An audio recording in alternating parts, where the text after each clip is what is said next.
So flexibility is more complicated than simply being able to do a single stretch. Flexibility is the range of motion available at a certain joint. Now, all the range of motion really means is you'll have different levels of flexibility.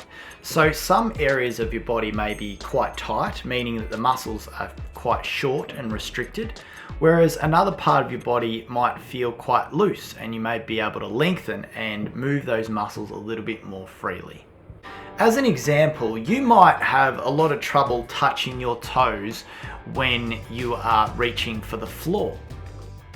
Whereas you might be quite flexible in the shoulder joints, so you're able to reach your arms back and grab your legs like this girl in the picture.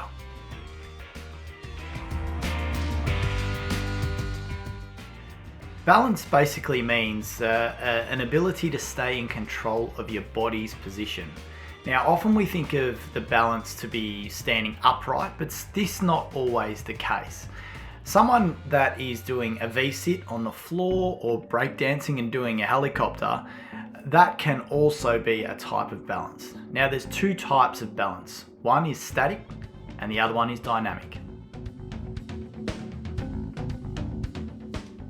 Static balance is the balance of a person while they are stationary.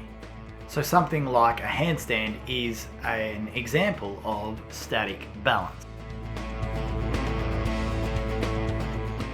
On the other hand, dynamic balance is occurring when the athlete is actually moving.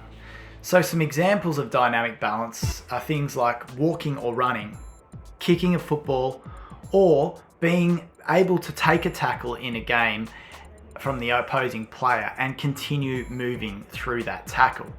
Some of the more difficult ones are things like gymnastics, where they're walking on balance beams and jumping at the same time. Don't forget to head over to our PE Google Classroom to access your weekly activity.